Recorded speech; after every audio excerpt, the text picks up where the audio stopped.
Chapter 7.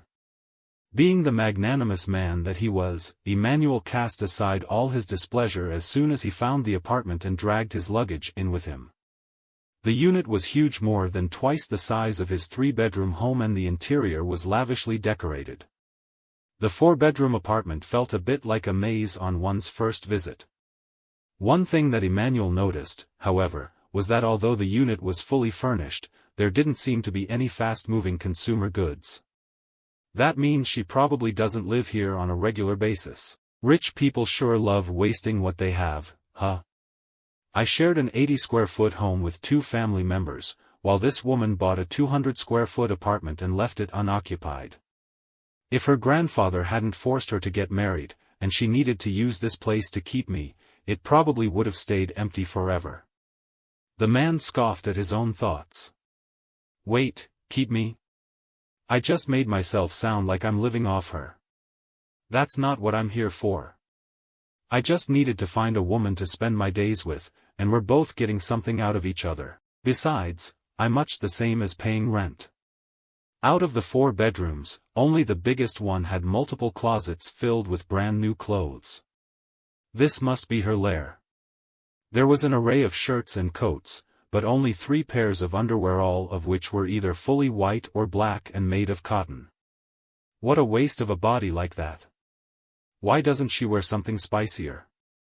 Despite thinking that, Emmanuel had no interest in touching her clothes and walked away. Then, he picked the bedroom furthest from hers as his own. Considering how much Mackenzie hated men, he knew he was better off staying as far away from her as possible. Feeling his stomach growl again, Emmanuel headed into the kitchen. Seriously? All this premium cookware and equipment, but no food. What's the point? Am I supposed to eat a frying pan? Thus, the man decided it was time to make a trip down to the nearby supermarket. Since he couldn't go back to his family for now, he could only make this place his new home. He was so hungry that he bought himself a bun before doing his grocery shopping.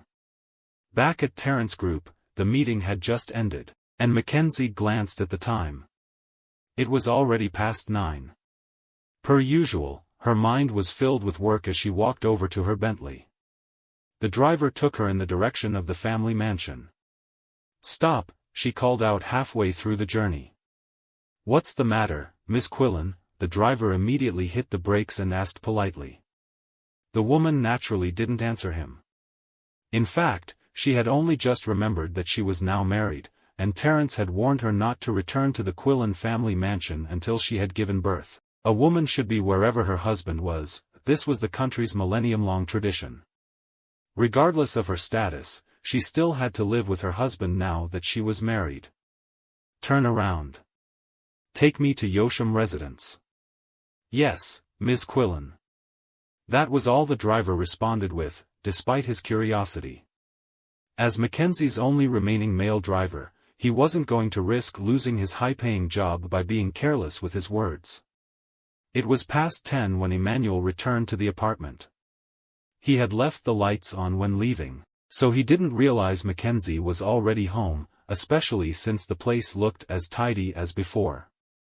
Drenched in sweat after grocery shopping, the man took off his shirt and walked toward the bathroom, only to freeze on the spot the moment he opened the door. He stared wide-eyed at the woman in the tub, having lost his ability to blink. Mackenzie was enjoying a bubble bath with her legs sticking out of the tub, her pink toes looking like flower buds in a field of snow.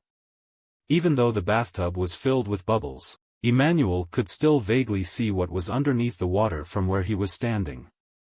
The woman's figure was stunning beyond description, and her skin shimmered like moonstone. Thump. Thump.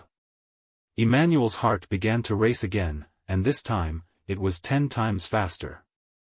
Having seen so many women as a gynecologist, he had never felt anything.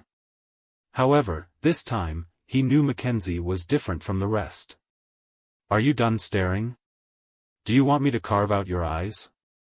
Instead of screaming, the woman threatened him icily and glared at him with eyes that could kill.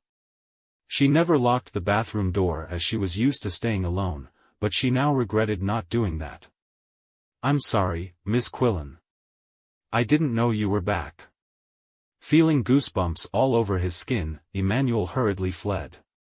Despite acting calm initially, he leaned against the wall immediately upon exiting the bathroom and gasped for air.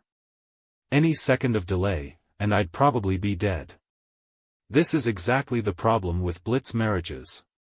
You don't know the other person's habits. Her eyes were so scary, but my God, every inch of that body was just unreal.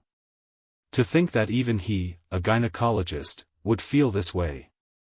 Meanwhile, Mackenzie clutched her chest while inside the bathtub.